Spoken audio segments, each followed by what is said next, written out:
তো আজকে সকালে একদম সকাল সকাল রান্নাবান্না কমপ্লিট করে নিচ্ছি, যেহেতু আজকে বড়মশাইয়ের ছুটি। একদম ঝপাঝপ রান্না করে নিলাম।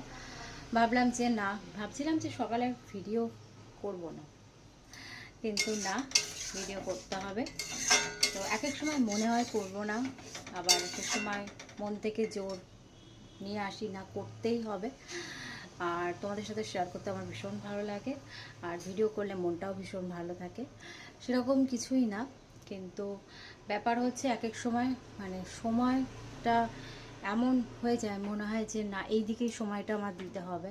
আর ভিডিও করতে গেলে প্রত্যেকেই যেন একটু সময় নিয়ে ভিডিওটা করতে হয়।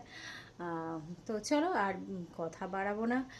আর আজকে দুপুরবেলায় কি রান্নাবান্না করছি তোমাদের সাথে শেয়ার করি। এখন আমি একটু চা খাবো, খেয়ে বসে তারপরে আবার করব। তো চলো, এখন রান্না হচ্ছে। এই যে প্রথমে দেখো, কালকে আমি তো সোমবার করেছিলাম, সেই মুগ ডাল আমি সেদ্ধ করে রেখে দিয়েছিলাম। সেটাকে আমি কী করলাম, হলুদ আর ফোড়ন টোড়ন দিয়ে, হলুদ দেওয়া ছিল না, হলুদটা দিতে হলো, তো ওই জন্য একটুখানি ফুটিয়ে নিচ্ছি হলুদ দিয়ে। তারপর ডালটাকে ফোড়ন দিয়ে দিয়েছি, আর সাথে দিয়েছি একটু ধনে পাতা। আমি দেখলাম যে ধনে পাতায় মুগ ডালটা মানে মুগ ডালে ধনে পাতা দিলে ফ্লেভারটা কিন্তু বেশ ভালো আসে। তো যাই হোক, এই হচ্ছে ডাল হচ্ছে। আর এখানে আমি করে নিয়েছি গরম গরম ভাত, একদম এক হাঁড়ি।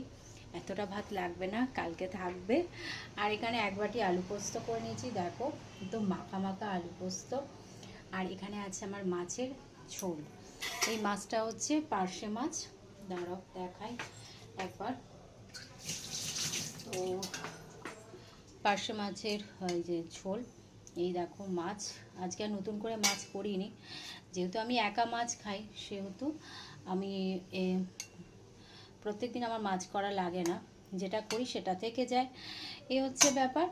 আর এখানে করব উচ্ছে দিয়ে কুমড়ো দিয়ে একটা ওই কী বলে তেঁতোর একটা রেসিপি করব। যাই হোক, এটা বাকি আছে। আর সাথে বের করে রেখেছি শসা, স্যালাড করতে হবে, এই হচ্ছে ব্যাপার। আর রান্নাবান্না প্রায় শেষের দিকে, শুধু এইটা করলে হয়ে যাবে। আর এখন একটু চা খাবো, তার জন্য গ্লাসটাকে রেডি করে রেখেছি। যাই হোক, এই হচ্ছে ব্যাপার। তো চলো আর বকবক করবো না, তো রান্নাবান্না তো শেষের দিকে, এটা হয়ে গেলে একবার তোমার সাথে শেয়ার করি।